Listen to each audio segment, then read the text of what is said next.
To celebrate the start of the season, the League One Lowdown podcast has teamed up with Sky Bet to celebrate the world's wildest emotional rollercoaster, being a football fan. Sky Bet understand the beautiful chaos of being a football fan. It'll lift you up, break you down, and stitch you back together with hope. Because for all the pain of a looming relegation or a missed penalty, there's nothing quite like the absolute scenes of a last-minute winner that leaves you hugging people you've never met in your life. For me, I remember being relegated from the EFL, but I'd happily go through all that again to relive the last 7 years of 2 league titles. Being a fan isn't for everyone. Some people say it's just a game and question why we shout at the TV or stand in the pouring rain just to see our team lose 1-0. But those who get it, there's nothing quite like it. The highs and lows, the heartache and the glory. It's all part of the ride. And is it worth it? You bet it is. Not for everyone, for the fans. Sky Bet, 18 plus, begambleaware.org. Hello, everyone. Welcome to the League One Lowdown podcast, the review show. Myself, Jamie Johnson, here with Seb Jones. He's back from his other commitments, I guess, Seb. But great to have you back with us. How are you? Yes, very good. Thank you. Yeah, glad to be back. Yeah, other commitments. Such as BBC were calling. So when they call you, can't say no. So yeah, working on Gladiators again. So yes, been very busy with that, but that is now finished. And that will air in January. So, back ready for the football season and back to get going. The 2 Yorkshire boys back in force and ready for another season as a pair. I like it. Yeah, it's good. We need to get that Gladiator sponsors in. You need to pull some strings for us, I think. But yeah, lots to talk about again. We're, as per usual, if you're sort of new to our podcast this season, we do 6 games in detail, as we did last week with Callum stepping in. So we've got a good range of games, some a lot of goals and some more talking points. So we'll go through them and obviously we'll mention the rest of the games at the end of the podcast. But to start with, we talked about Plymouth last week and their defeat to Barnsley, and they've lost again, this time against Bolton Wanderers. 2-0 it finished. And that is an interesting one just based off the result, really, isn't it? Bolton turning the corner already and sort of coming back from that defeat on the opening day and a pretty comfortable victory for them. They looked very good in transition. And on the other side of it, Plymouth looked really shaky once again in defence. Yeah, I guess so. I'll look at it from a Plymouth point of view to start with, in that it's 2 defeats on the bounce. It's 2 pretty unconvincing defeats on the bounce as well, in terms of losing 2-0 this time round and 3-1 to Barnsley last time out, having more or less sort of come back, and got that equaliser and had a bit of momentum, and then lost in the latter stages to Barnsley last week. So yeah, so it's 2 poor results for Plymouth, who have obviously blocked on cleverly, and over summer there's been quite a bit of a changeover in terms of players, different style as well. I think, not to blow my trumpet, but I think I was almost right in the predictions episode in that it's going to take time, but that obviously is not going to happen immediately, but they need time. It's always going to be the case. I know Cleverly's come with sort of this big, not big reputation, but certainly reputation that he obviously managed in the Championship last year.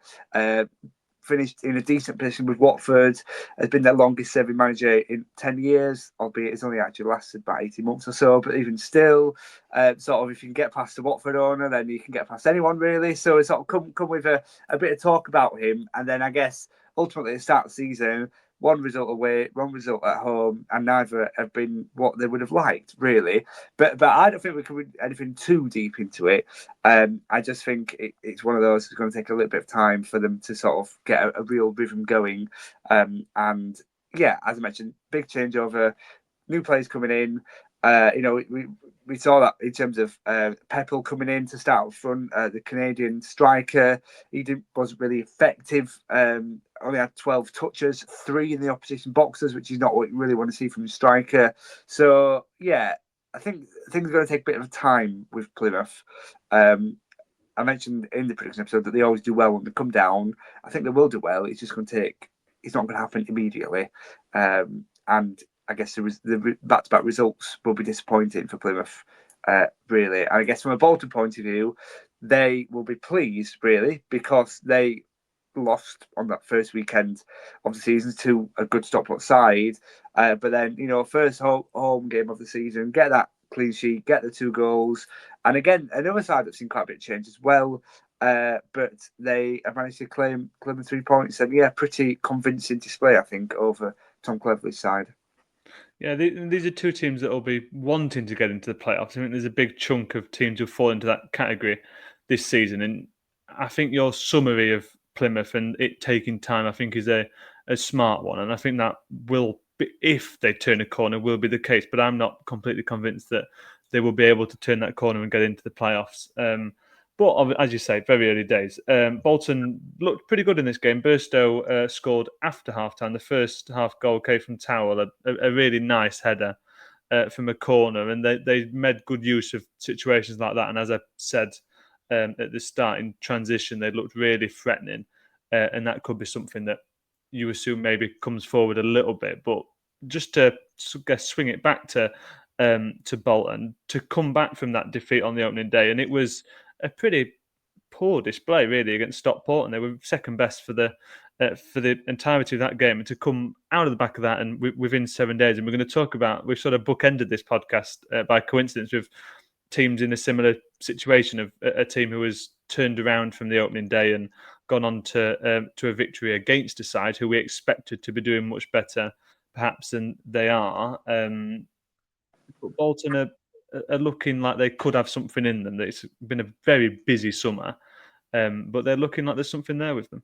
Yeah, very busy summer. You mentioned Plymouth, lots of ins, but clearly Bolton, lots of ins and outs as well. And some of the, I guess, staple of a Bolton side that have been there past couple of years. You know, Nathan Baxter in goal, Santos at centre half is not there anymore. Griffin Jones at right back is not there anymore. Some players that have been about for quite a few years now for Bolton are no longer there, no longer at the club. So it's all about a bit of a refresh, a bit of a change of personnel, and that will take some time to get used to. But clearly things are clicking. We've got an assist from Crozier Dubry, played on the right wing. You know, he sort of has only just joined the club, so good to see him settling and getting amongst that rhythm as well. Burstow up front as well, only 22 years of age. So again, a couple of youngsters getting on the score sheet, a couple of youngsters that they brought in over the summer as well, which will please the manager, please Schumacher, and yeah.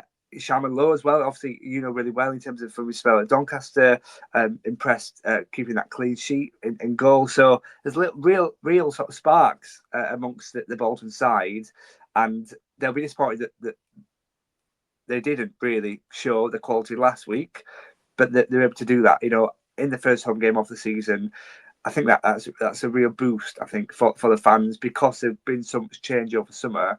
It's all about trusting the process, and to get that first home win of the season, I think, is great. And for the young players to shine and feature on the score sheet and contribute to goals, I think is great to see as well.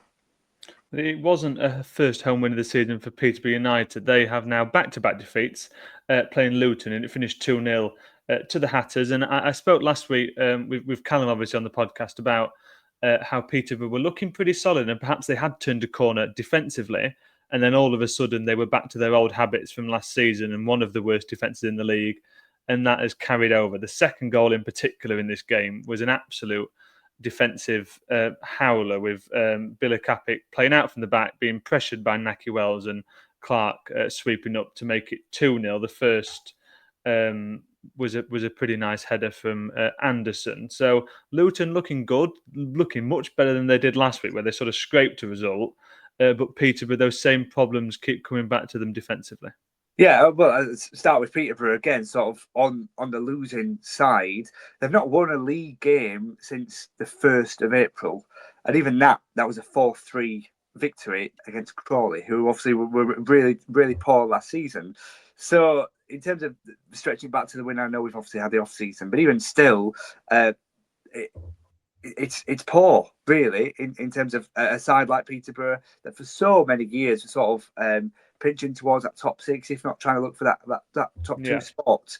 And now, sort of what we're seeing with Peterborough now, it's quite concerning, really. Again, another side that have had a lot of change over summer, but they're used to change, really. Every year or so, we're seeing their star players, being bought for big money, and then they reinvest, and then the stars of the future grow and again deliver, and then they get sold for big money. But for the past 2 years, that seems to have stalled a little bit with Peterborough, and it's not got off to a great start this year at all, really. And I like you mentioned, Jamie, sort of the old habits are coming back, really, defensively, all over the place, really. Luton weren't anything special the week before, but then they sort of showed the bits of quality that they had, and Peterborough just didn't have at all, really. For Luton, that now makes it 2 wins on the bounce. The first one a 1-0 win courtesy of an own goal, but then to follow it up with that 2-0 convincing win away from home. Some experienced players on the score sheet, Mads Anderson, who missed so much of last season, and Jordan Clark as well, actually 2 former Barnsley players. This will give them a bit of a sort of a boost, a bit of a lift up, in terms of the fact that they will believe they can compete this year. Having suffered sort of 2 really poor seasons and back-to-back relegations, there must be some negative energy around the place. But these past couple of results will give them that lift. Will give them that feel. Oh, we can challenge. We'll be there come the end of the season. As I mentioned, to see those 2 players on the score sheet, it's great to see. And 2 players that have been in the club for a couple of years. So yeah, I think 2 teams with contrasting forms and contrasting momentums as well. I think this is the start of Luton building something. Was Peterborough, I do worry for. Yeah, and I think that's interesting. And 2 final points for me on this one. Luton, clinical up front and solid in defence. They showed that in this game, and that is a very good combination in terms of, as you mentioned, Seb, a team looking to be at the very top of the table. And then on Peterborough, it was, you sometimes can get sort of skewed impressions of games from highlights and stats and that sort of thing, but it read very similarly to the opening day defeat to Cardiff, in that they played very well in the first half, didn't get the goal that they did against Cardiff, but had the chances in the first half and more of the ball, and were looking like they had the momentum with them. And then in the second half, that sort of falls away, not capitalise on it and being made to pay. So that, I think, could be something to keep an eye on with Peterborough, because it is sort of a repeating theme already. And to stifle on over to our next game, another repeating theme is Huddersfield winning again, this time at Reading, 2-0 away from home, and perhaps not as convincing as their opening day victory. This came with a late double. Reading had their chances, and I think probably the scoreline looks worse than it actually was in terms of a Reading perspective. I think it's easy for us to sort of go in 2-footed at Reading and say they're not living up to what they should be, and obviously they've lost quite a few players. Having him scoring for Charlton on his debut, they're missing Paddy O'Connor through injury, one of their marquee signings during the summer, but they still have that little bit of quality, and some of those players like a Charlie Savage were creating good chances in this game that weren't put away, and then they were made similar to Peterborough, made to pay for that by a really good Huddersfield side. Jack Whitmore, beg your pardon, with the first one, and then Cameron Asai with his first goal, the debutant through the Huddersfield Academy. So a good finish to the game for Huddersfield, and another 3 points for them. Yeah, absolutely good finish. Yeah, just sort of based on what I've heard, I've seen, and seen the highlights as well. Reading were all over Huddersfield, really, in terms of they had all the chances. Whether that was Charlie Savage that was put from goal, I think it was. Whether that was Kai Iriwa, who also had a great opportunity. Whether that was Lane as well. Paddy Lane, obviously a recent signing for Reading. They had some good quality chances to take the lead, and they just didn't take that opportunity. That final ball just wasn't there, and that really sort of what lost them the game, really, because Huddersfield, I actually said, sort of pretty late on in the game, 2 set pieces, 2 goals. The first one from Jack Whitmore, and he was involved again in the second one from Ashia. His sort of presence, I think, in that second set piece, the ball came over him, the defender was dragged away by Whitmore. So his sort of presence, but that just shows that it's all good having these chances. It's just about burying them, and I guess the importance of set pieces as well, which Huddersfield have that quality in the ranks. Herbie Kane, Ben Wiles can all take quality set pieces, and you've got the likes of Whitmore in there. You've got the likes of Alfie May in there as well. You've got the likes of Joe Taylor in there. They can all finish. So it's a perfect combination. So even though you might be on the back foot a little bit in terms of chances, all you need is a couple of good set pieces, a couple of good takers, which Huddersfield do, and people to grab and get in the end of a good delivery, which is absolutely the case. So yeah, two wins in two for Huddersfield, 2 wins in 2 for Lee Grant. It's 5-0 on aggregate across 2 games in his managerial debut season, really, which I'm sure he'll be absolutely pleased about.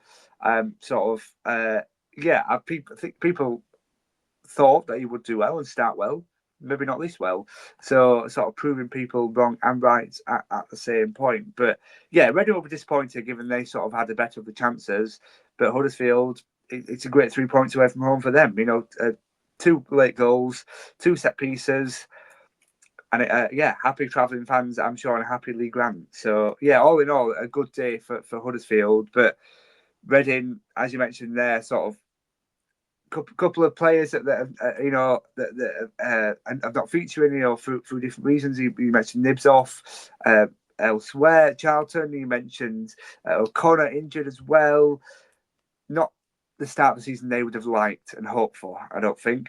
2-0 defeats on the bounce, and yeah, it's never great, is it really? But there's still time. We saw the success they had last season when they had sort of things go against them. They've had a few things go against them this season already, but I'm sure that they'll be absolutely fine. They were just beaten by better quality. Yeah, I think it was a debate we had in our pre-season predictions about Noel Hunt and how much stock we put into him. I know I was on the upper end in terms of our opinions on him, and I think he has the ability to help Reading turn this corner, though it does need turning pretty quickly. I know it's very early on in the season and there's a lot of football left to be played, but you can start to snowball, and there's only a few weeks to go of the window if they decide they need something else to sort of really bed that team together. So we'll see on that front. The other name I wanted to chuck into your few you mentioned in terms of the creativity was Ben Elliott. He impressed me. Off the bench, I think he was, and looked pretty good in that game. And Watmore, who we mentioned, got man of the match. Of course, he scored, but also 6 headed clearances in the game. 14 he's got in the opening 2 games of the season. So a real rock in defence. And that is overshadowed by how good they are going forward with an Alfie May, a Joe Taylor, just sort of the tip of the iceberg. There was a lot of really good defensive players and all over the pitch, some really quality players in that side.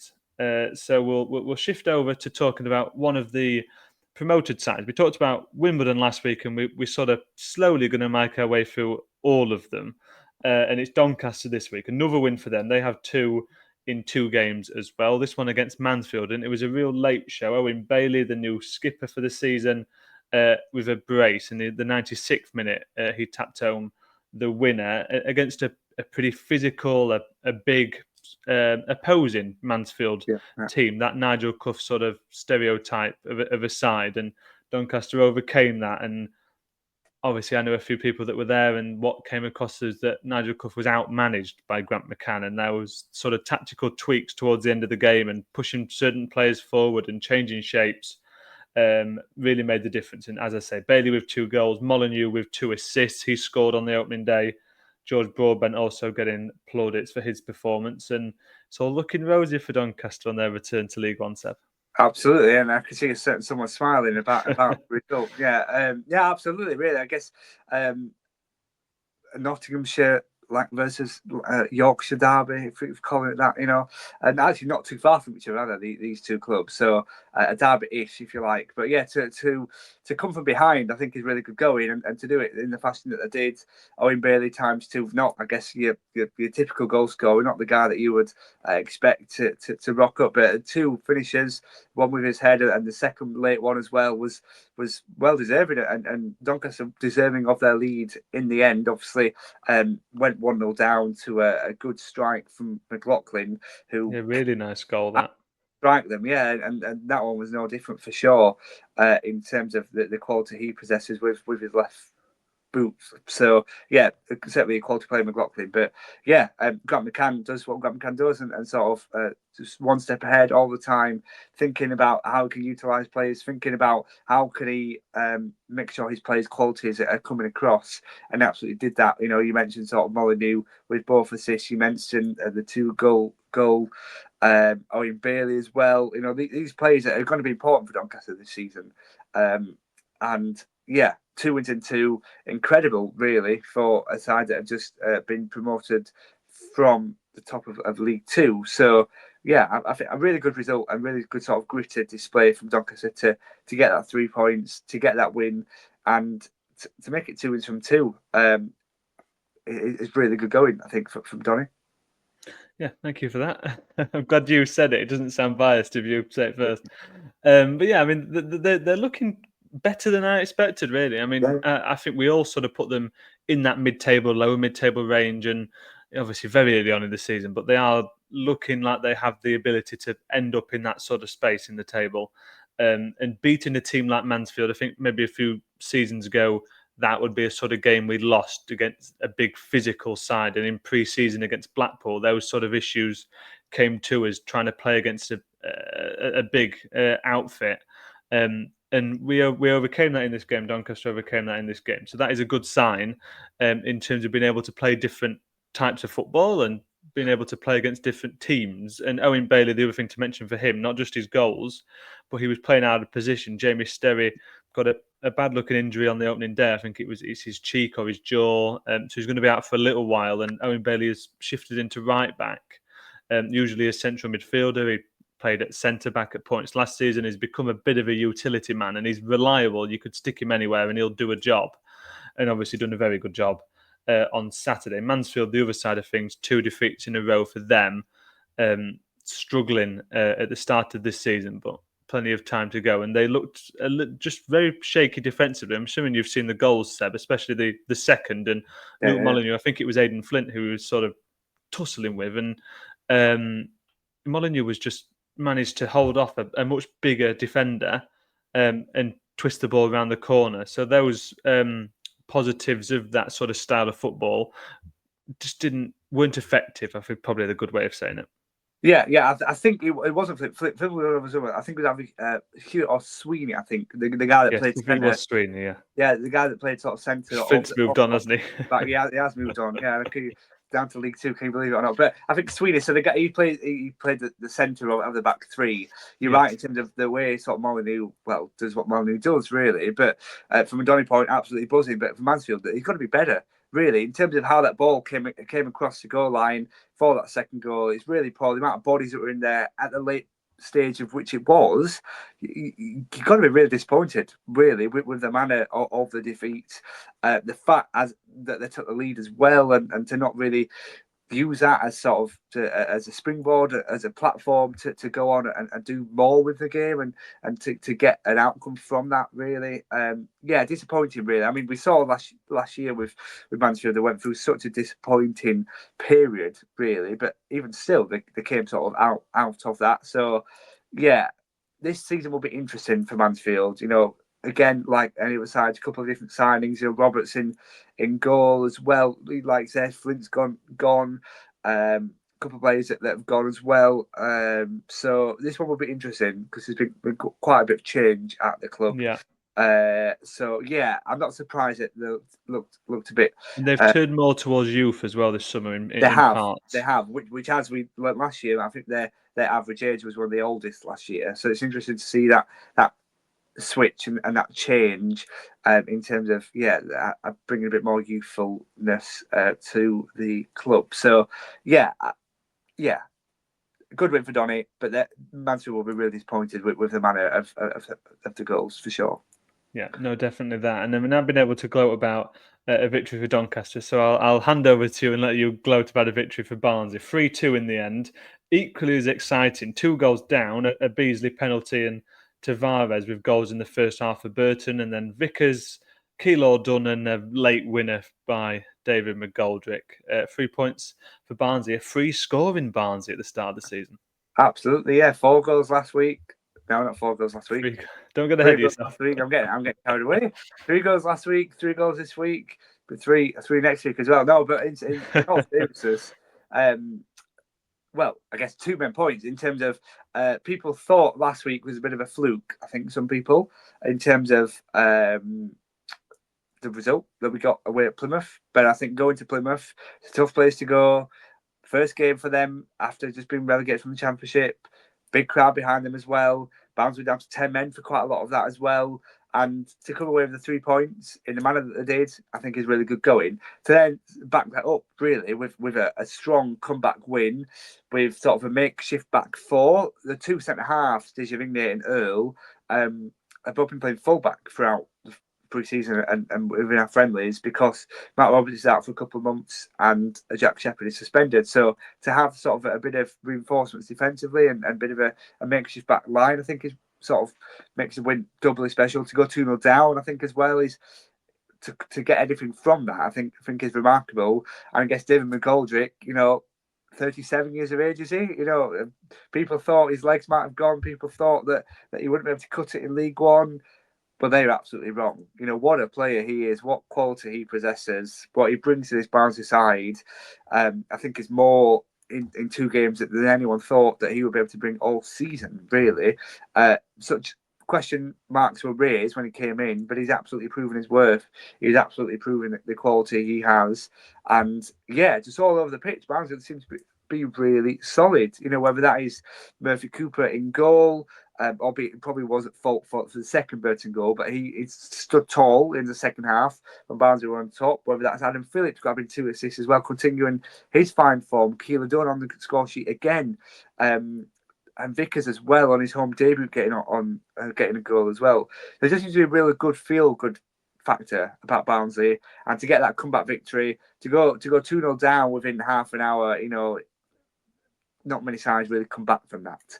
But as I sort of built up quite intensely in the pre-season predictions, in that something special is building at Barnsley, I think we saw that just in one game, really. The Ponty end, which is sort of the main cop end, if you like, was full for the first time in a while, and fans got bored. £15 tickets, So the club are doing what they can to get the fans in, and the club have absolutely rewarded the fans that have attended today.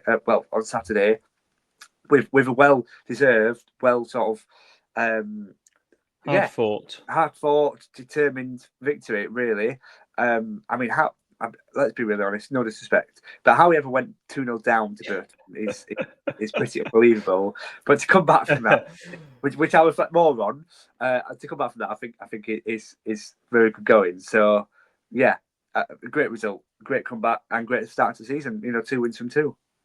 Well, I'm glad you mentioned sort of the mentality side of things. It's something I brought up last week. Something Conor Hoverhand said after that Plymouth victory was that with the red card they had in that game, that last season his team would have folded and they wouldn't have been able to see that game out. And perhaps it is a similar thing once again, that if this had happened last season, gone 2-0 down, then there'd be no way that Barnsley side would come back into a game, never mind win it.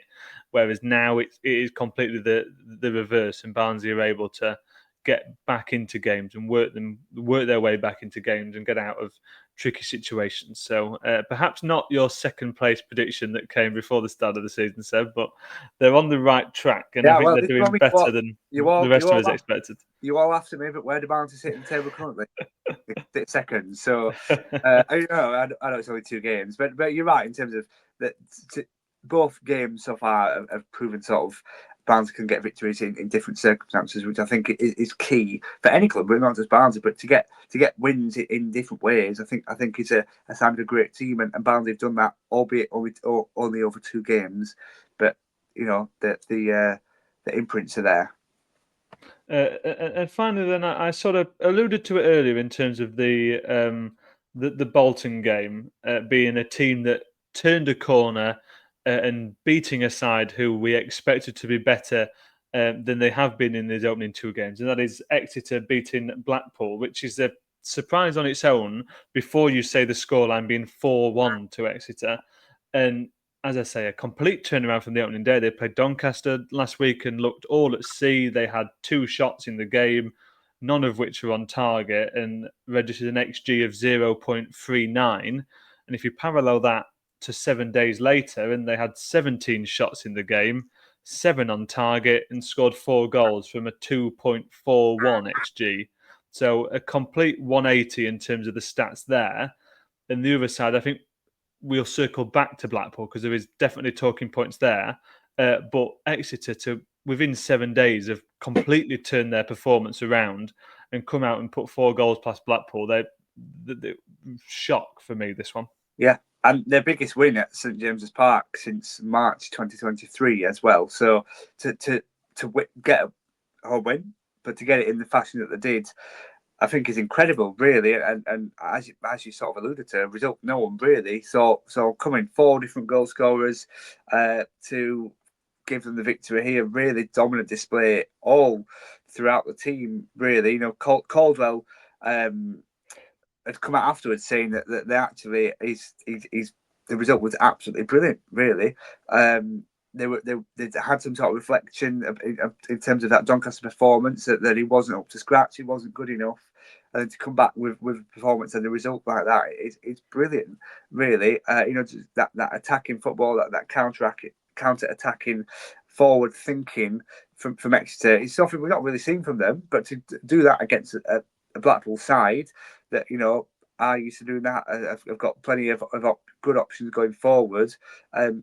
Really good going, great result, and sort of nice emotional tribute from Wareham, the number 9 that used to be worn by Stansfield. So that's Adam Stansfield. So when he was one of the goal scorers, so he sort of celebrated and made a big thing of wearing the number 9 and pointed to the Stansfield stand as well. So that was a lovely touch when he scored. But yeah, the whole result I think is incredible from Exeter, and to do that off the back of such a poor display the week before, I think Gary Caldwell will be delighted. Yeah, exactly that. And on the flip side of it, the complete opposite feelings will be going through Steve Bruce's mind over the next few days. They've got obviously a quick turnaround, as all the teams do, before the EFL Cup in midweek. But they are just a massive concern for me defensively, and perhaps in the goalkeeper position in particular. That one a bit of a quicker solve because you've got Rovers sat on the bench. So that one, as I say, a bit of a quicker situation to solve. But defensively, all at sea once again. 2 of the 4 goals were from set pieces. More defensive errors, not all of them leading to goals, which was that was the key issue in the first game, is that every error became a goal. That didn't happen in this game, but they were just so out of shape. And on the first goal in particular, it was a very quickly taken throw in, and the defence was just, they were somehow all out of position, and that they managed to slide through, did Exeter, to break the deadlock there. Fraser Horsford, who obviously came in the summer from Stockport, he is out with an ankle injury, so that is a little bit of a caveat. But Ekwekwe and Casey are in central defence. That is a very good League One pairing, even with a Horsfall not available. So that is in no way, for me, justification for another really shockingly bad defensive performance from a Steve Bruce side as well, which is the real the puzzle of the whole thing. That's the thing Steve Bruce's team can't do is defend. Yeah, it's unheard of, really. You're right in terms of why were they allowing so much time to Exeter? Why what? They just didn't see themselves, didn't see that structured, rigid themselves, which is what you would expect from Steve's side. And you mentioned the goalkeeper there, not to name and shame, but Peacock Farrell is the number 1 and playing a goal. He'll be dropped for next week. There's no way really, especially that 4th goal. We'll put that one for the socials. Keep it up all that, but that 4th goal is just he's always got a bad reputation. I feel sorry for the lad, but he always just get a bad reputation everywhere he goes. I don't think Leeds fans are particularly. He's got a mistake in him, hasn't he? To say the least. Well, exactly that, yeah. And Blackpool felt that to the full throttle. So yeah, got a mistake in him, and Blackpool saw that at the weekend. So yeah, to have him between the sticks can't give the defence that much confidence. But you're right in terms of Hector and Casey. Casey's been there, quite a few years now, and Hector's joined over the summer, but has played at Sheffield Wednesday before in the Championship last year. So he's a good, solid option. And before that, a Rotherham as well. And yeah, whether it's just a combination of the 2 of them, whether I'm not really sure. I don't know the reason behind it, but they just didn't perform really. Every time Exeter came forward, they just looked like scoring, which is great for Exeter, but reflects badly on Blackpool. So yeah, something needs to be done about that Blackpool back line. Lots of easy for you to say. Yeah, exactly. Yeah. So yeah, not the result that Blackpool would have wanted, but as for Exeter, they'll be absolutely over the moon. I think it's firmly one to keep an eye on. I think one of the things I mentioned before we move on to looking at results elsewhere to Callum last week was that they're not going to make these mistakes every week, and it perhaps is going to be a flash in the pan that opening day of making those mistakes, conceding 3 goals to Stevenage, and then they come out and concede 4 in the next game. So a bit of a puzzle there that Steve Bruce needs to solve quickly at Blackpool. Elsewhere, Wimbledon, AFC Wimbledon, get their account for the season up and running. A 2-0 win for them against a 10-man Lincoln City. Adam Jackson sent off in the first half for a high boot. He sort of went for the. I don't know if you've seen this one, Seb, but it was sort of boot to. It hit the Wimbledon player's hands, but his hands were over his chest. So a chest high kick. I think was a pretty obvious red card for me, at least. Elsewhere to that, Northampton 0, Bradford 0, goalless there for one of the promoted sides, and also for Port Vale, that on Thursday night against Cardiff. They were a little bit unlucky in terms of a refereeing decision that went against them, an offside that looked tight, to say the least. Stevenage win again. Jamie Reid scoring again for Stevenage, a great start for the season for him. They beat Rotherham United 1-0. Leyton Orient 2-0 winners against Wigan Athletic. A nightmare for Steven Sessegnon, an own goal, and then getting sent off later on in the game. One he'll want to forget. And then to round us off, Stockport County 2-1 winners at Wycombe Wanderers, fighting off a very late fight back from the host to see out the 3 points there. So as we mentioned, EFL Cup games in midweek, and then Sam and Callum will be back for the preview ahead of next weekend. And I said last week, Seb, about normal service resuming now with you back on the review show, and that is how we will head forward for the next portion of the season. So we're all back to you. Exactly that. All normality has been restored. Normality will be back next week. Yes, and the dream to be back together. That's it, exactly that. So thank you everyone for watching or listening. Remember to subscribe and like and comment whatever game you were at the weekend, your thoughts and reflections on how your teams are getting on. And we'll see you same time next week for the review show. This season, the League One Lowdown podcast has teamed up with Sky Bet to celebrate the world's wildest emotional rollercoaster, being a football fan. Sky Bet understand the beautiful chaos of being a football fan. It'll lift you up, break you down, and stitch you back together with hope. Because for all the pain of a looming relegation or a missed penalty, there's nothing quite like the absolute scenes of a last-minute winner that leaves you hugging people you've never met in your life. For me, I remember when we nearly went bankrupt in the year of 2017, but I'd happily go through all of that again to relive the moments we've had in the last 7 years of 2 league titles and a Wembley final. Being a fan isn't for everyone. Some people say it's just a game and question why we shout at the TV or stand in the pouring rain just to see our team lose 1-0. But those who get it, there's nothing quite like it. The highs and lows, the heartache and the glory. It's all part of the ride. And is it worth it? You bet it is. Not for everyone, for the fans. Sky Bet, 18+, begamblerware.org.